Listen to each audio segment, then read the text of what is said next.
You think you remember your childhood, you don't. You remember the last time you remembered it, and the time before that. You changed it. A little. Without ever noticing. Right now, somewhere in your mind, there is a memory you would swear is true. A moment, a face, a feeling, and part of it never happened. This isn't about forgetting. It's about something far stranger. The fact that the person you trust most to tell you the truth about your own life is lying to you, and it's you.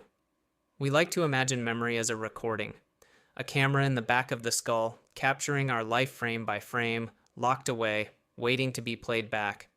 It feels that way. When you remember your 10th birthday, it plays like a video, but that's the illusion. Your brain does not store memories, it rebuilds them. Every time you recall something, your mind gathers scattered fragments, a smell, a color, a piece of dialogue, an emotion, and assembles them into something that feels whole. You are not retrieving the past, you are reconstructing it from scratch every single time. And here's the part no one tells you. The moment you pull a memory up, it becomes soft, editable, like wet clay. Neuroscientists call it reconsolidation. The act of remembering briefly unlocks the memory.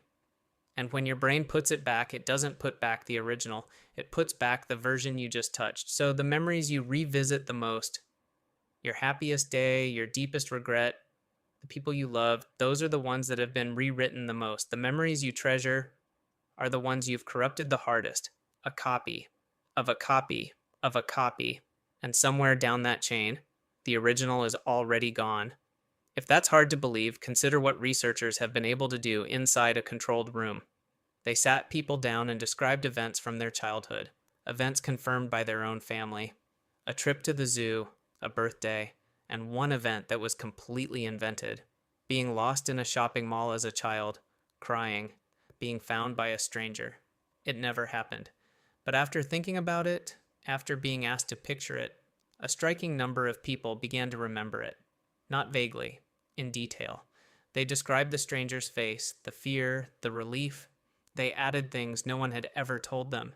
Their brains had taken a suggestion and grown a memory around it, like a pearl forming around a grain of sand. And when they were finally told the truth, that it never happened, some of them refused to believe it because it didn't feel false, it felt like theirs. This is the terrifying thing about a false memory. From the inside, it is indistinguishable from a real one. There's no warning light, no flicker, no sense that something is wrong. Your mind cannot tell the difference between what happened and what it decided happened. Maybe you're thinking, fine, the small stuff, the blurry stuff.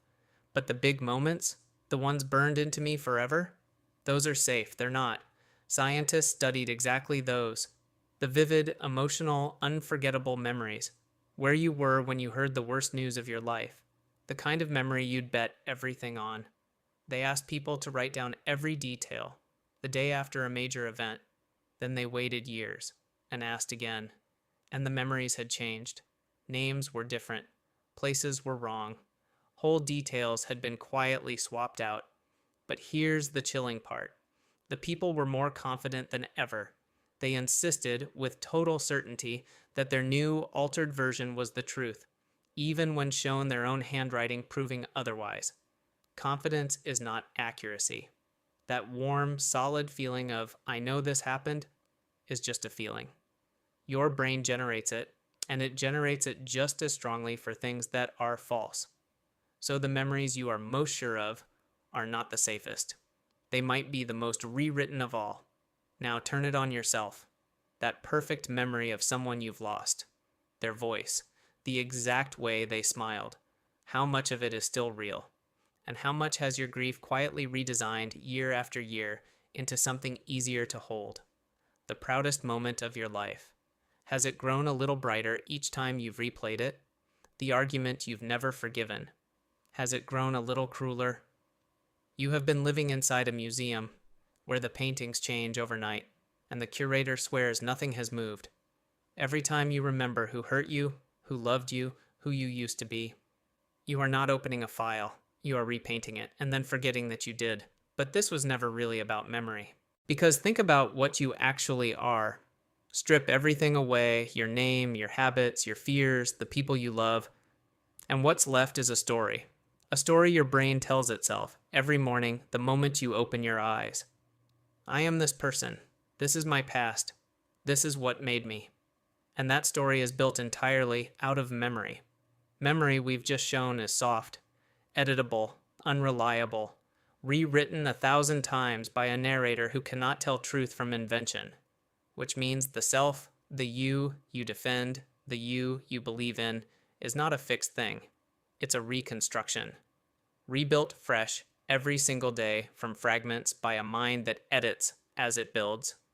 The you that woke up this morning is not the you that woke up yesterday.